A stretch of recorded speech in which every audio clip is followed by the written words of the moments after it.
Hey, how's it going, YouTube? My name is Nacho. Today, we got stacks, we got lamps, and most importantly, we got facts. Fucking squeaky ass chair. That was horrible. Today, we're gonna be looking at 10 interesting facts of Resident Evil 7. We hardly really know anything about Resident Evil 7 as of today, but I've decided to look through some demo footage, some recent interviews, anything I could come up with for this video. Without further ado, let's get into it. Fact number 10, the classic condition system is back. Ah, those colors, green, yellow, red, how important they used to be. If you don't remember, the classic Resident Evil games had a unique little feature, and that was the condition system. It told players how their character was feeling. Some examples include fine, which was green, caution, which was yellow or orange, and danger, which was red. Now I wonder what color they would have used if your player had to take a shit.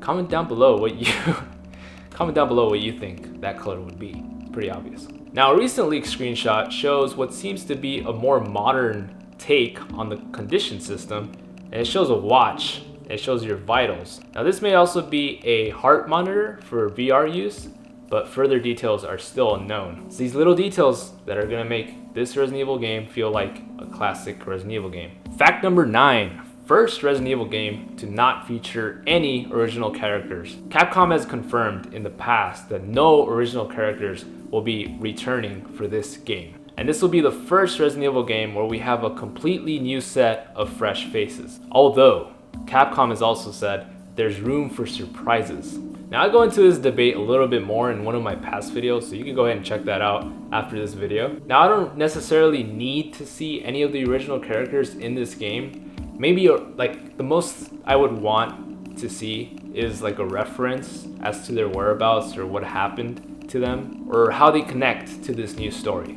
Now I'm a longtime Resident Evil fan, so seeing Leon or Chris wouldn't hurt, but I feel like this game, they just need to focus on the new characters and give them their take on the story. Fact number 8, combat is in there. In where? Now there's been a huge misconception, and people have shit or shat all over the Resident Evil 7 demos because technically there isn't an actual combat system being used. You just sort of run away. It's sort of Outlast-ish. Now, and that's not necessarily a bad thing because Outlast has an amazing atmosphere, although it's lacking a combat system, so that's why the similarities are there. Now a combat system is vital to every Resident Evil game that has ever existed. Now thankfully, a recent interview that I just found, by the way, developers do say and reinstate the importance of combat and how it'll appear in Resident Evil 7. The exact quote is, "Combat is obviously something that's really important in a Resident Evil game. We're just kind of showing a little bit at a time with different aspects. Beginning Hour, the demo, was really just a feeling of atmosphere and exploration, which is another classic Resident Evil element.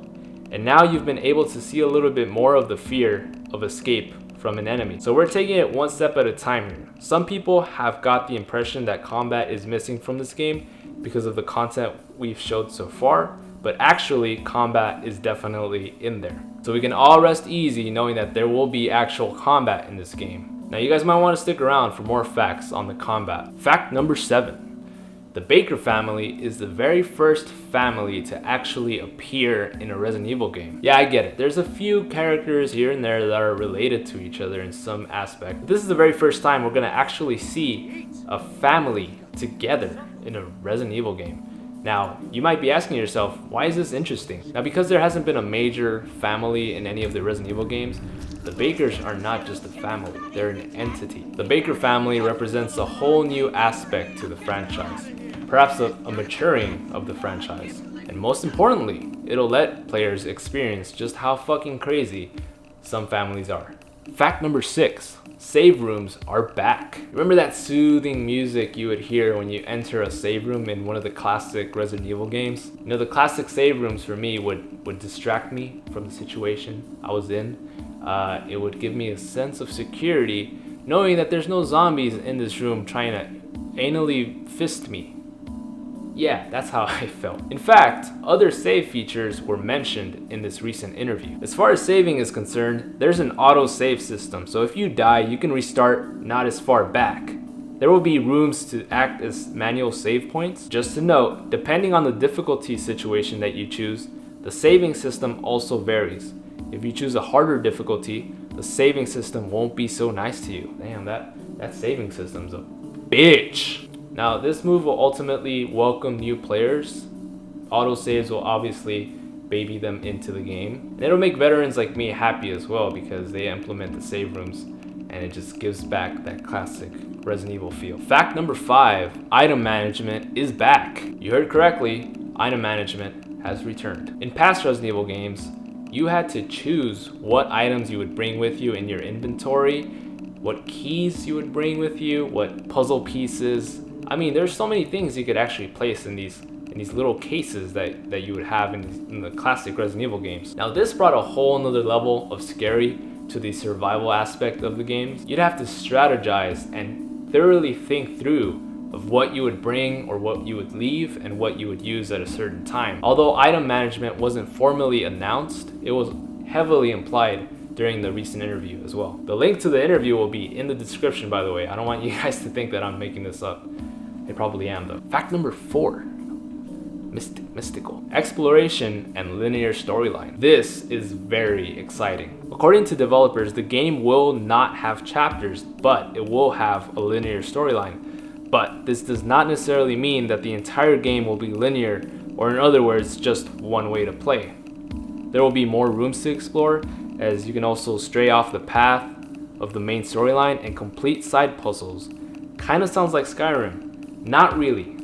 Again, this is refreshing because the more stuff there is to do, the better. Fact number 3, no online modes. This may be a negative to a few people, and I partially agree, I would say. There are many different game modes in other Resident Evil games that are good. My personal favorite being Mercenaries. It's gonna suck not being able to spend a few hours on a game mode that makes no sense, but it's still just so fucking fun. Now, the only upside to this is that Capcom will only focus on the single player campaign. This also means that they'll make sure that the game is 100% polished and finished and ready to go by the time it's released. Fact number 2, you'll face more than one enemy at a time. Again, this was just another fear that Resident Evil fans were to be skeptical of Resident Evil 7. Now, many people, including myself, thought that there wouldn't be a very good or really any combat system in the game. I honestly thought that you would be running away from the Baker family the entire game,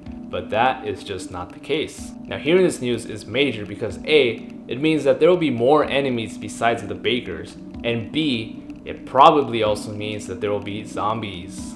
Yes. Developers go on to state, there are situations where it's you versus several enemies. Just to note, there will be no situations where it's you versus 20 or 30 enemies like in Resident Evil 6, but it's also not just 1 versus 1. This fact is very important and it hopefully provides some evidence that there will be zombies in some form in the game. Fact number 1, the game has one mission, survive.